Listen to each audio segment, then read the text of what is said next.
नमस्कार, news nation digital के हमारे इस खास एपिसोड खबरें दुनिया की में आपका स्वागत है। मैं हूं Sumit Kumar Dubey. US president Donald Trump ने इजरायली पीएम नेतन्याहू को व्हाइट हाउस बुलाकर गाजा की जंग को रोकने के लिए एक 20 पॉइंट वाले शांति प्लान का पीस प्लान का ऐलान किया, लेकिन अब उसमें पेच फंसता हुआ नजर आ रहा है। ट्रंप के ऐलान के बाद 8 अहम मुस्लिम देशों ने उसका समर्थन किया, लेकिन बाद में खबर आई कि इस समझौते में नेतन्याहू ने ऐसे बदलाव करवा दिए जो इन मुस्लिम देशों को पहले नहीं बताए गए थे। यानी ट्रंप ने नेतन्याहू के दबाव में एक ऐसा शांति समझौता बना दिया या पेश कर दिया जो इजराइल के पक्ष में झुका हुआ है। इसके साथ ही ट्रंप ने एक और बड़ा फैसला लिया, और वो फैसला है कतर को सुरक्षा की गारंटी देना। ये दो अलग अलग बातें हैं, लेकिन एक दूसरे के साथ जुड़ी हुई हैं। कैसे, वो बताते हैं। ये फैसला हाल ही में कतर पर हुए इजरायली हमले के आलोक में किया गया है। कतर अमेरिका का दोस्त मुल्क है और गाजा शांति समझौते में एक अहम मीडिएटर की भूमिका निभा रहा है। हमने अपने पिछले कई वीडियोस में आपको बताया है कि कतर अमेरिका के लिए कितना एक अहम पार्टनर है। तो सवाल यह है कि क्या ट्रंप कतर को सेट करके गाजा की डील इजराइल के हक में करना चाहते हैं, और क्या कतर गाजा की कीमत पर अपनी सुरक्षा पुख्ता करने का सौदा करेगा, और क्या बाकी मुस्लिम देश मानेंगे? सबसे पहले बात करते हैं कतर को मिली सुरक्षा की गारंटी की। डोनाल्ड ट्रंप ने जिस एग्जीक्यूटिव ऑर्डर पर साइन किए हैं उनमें वादा किया गया है कि अमेरिका कतर की सुरक्षा की गारंटी देगा। सुरक्षा की गारंटी में इस खाड़ी के देश पर दोबारा हमला होने की स्थिति में मिलिट्री का भी इस्तेमाल अमेरिका कर सकता है। इस तरह की सुरक्षा की गारंटी अमेरिका ने बस नेटो के सदस्य देशों को दी है जिन पर हमला अमेरिका पर हमला माना जाता है। व्हाइट हाउस की वेबसाइट पर बुधवार को यह ऑर्डर अपलोड किया गया और इसके आदेश पर तारीख 29 सितंबर की लगी हुई है। यह आदेश इजराइल द्वारा कतर पर हमास के लीडरान को निशाना बनाकर किए गए अचानक हमले के बाद ट्रंप द्वारा अमेरिका के सबसे भरोसेमंद साथी खाड़ी के मुस्लिम देश को आश्वस्त करने का एक कदम दिखाई देता है, या उससे ज्यादा भी इसकी कोई वजह है। यही नहीं, कतर की ईगो को सेटिस्फाई करने के लिए ट्रंप ने इजराइल के पीएम नेतन्याहू से कतर के पीएम अल-थानी को फोन पर बात करा के उस हमले के लिए माफी भी मंगवाई, और ना सिर्फ माफी मंगवाई बल्कि उसकी तस्वीरें भी व्हाइट हाउस की ऑफिशियल वेबसाइट पर जारी की गई। इन 3 तस्वीरों को देखिए और उनको देखने से आपको पता चलता है कि व्हाइट हाउस में मीटिंग के दौरान पहले खुद ट्रंप ने कतर के पीएम से बात की, फिर रिसीवर नेतन्याहू को दे दिया और नेतन्याहू ने माफी मांगी। इन 3 तस्वीरों में पूरी कहानी सामने आपके आ जाती है। इजराइल के इतिहास में तीसरी बार है जब नेतन्याहू ने किसी दूसरे मुल्क से माफी मांगी। अदरवाइज तो इजराइल हमले करता है और आगे भी हमले करने की धमकी देता है, माफी नहीं मांगता। नेतन्याहू 1996 में पहली बार जब इजराइल के पीएम बने थे तो उन्होंने हमास को टारगेट करना शुरू किया था। हमास में उस समय एक लीडर बड़ी तेजी से उभर रहे थे, उनका नाम था खालिद मेशाल। उनको मारने के लिए नेतन्याहू ने 6 मोसाद के एजेंट्स को टास्क दिया था। खालिद मेशाल हमास के प्रवक्ता थे और जॉर्डन में रहते थे। 25 सितंबर 1997 को मौका पाकर नेतन्याहू के एक एजेंट ने मेशाल के कानों के पास जहर फेंक दिया, लेकिन जब वो एजेंट भागने की कोशिश कर रहा था तो उसको कुछ गार्ड्स ने देख लिया और पकड़ लिया। तब पता चला कि इस हमले के पीछे इजराइल का हाथ है। लेकिन जब उनकी हालत बिगड़ने लगी तो जॉर्डन के किंग हुसैन ने धमकी दी कि अगर आधी रात से पहले जहर का एंटीडोट इजराइल ने नहीं भेजा तो इजराइल के साथ शांति समझौता तोड़ देंगे।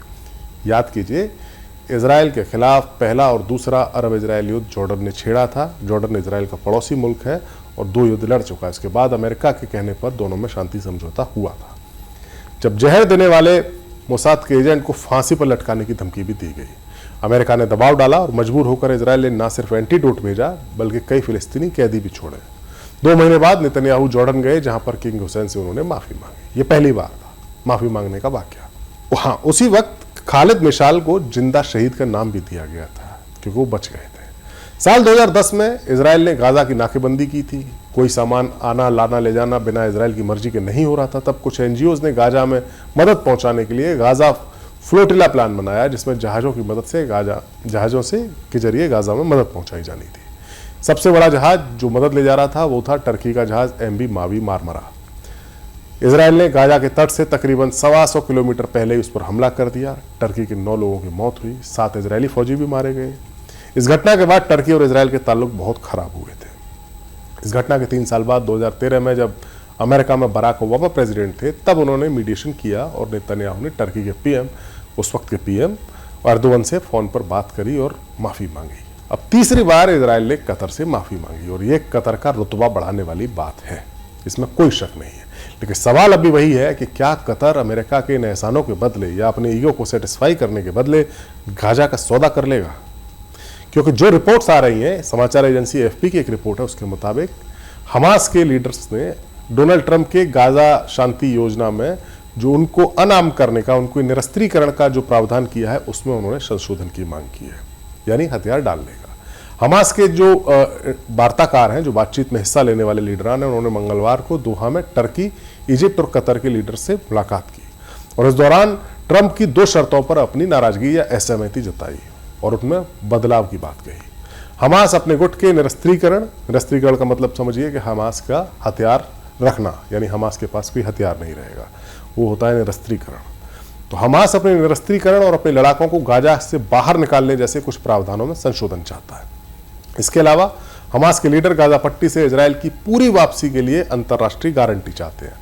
हमास के लोग ये भी चाहते हैं कि गाजा के अंदर या बाहर कहीं भी उनके लोगों पर हमले न हो और इंटरनेशनल कम्युनिटी इसकी गारंटी दे कि भविष्य में हमास के लोगों की हत्या नहीं की जाएगी। इजराइल का रिकॉर्ड है कि वो खुद पर हमला करने वालों को कई साल बाद भी खोजकर मारता है।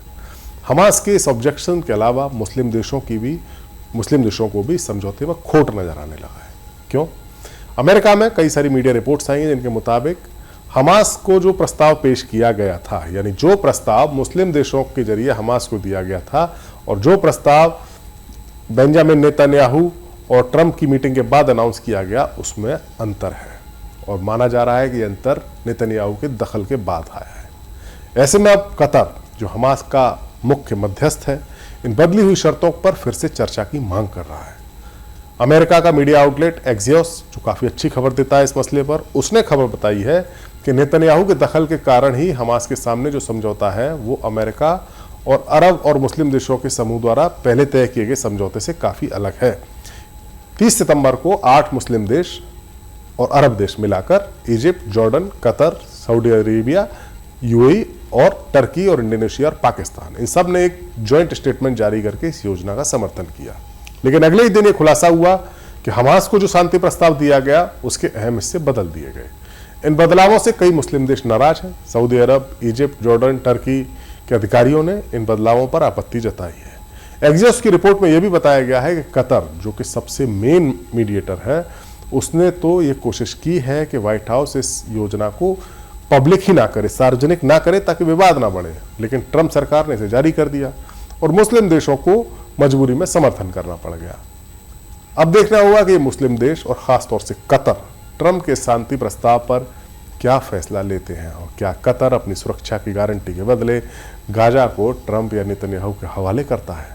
ये देखने वाली बात होगी। हमारा वीडियो आपको कैसा लगा?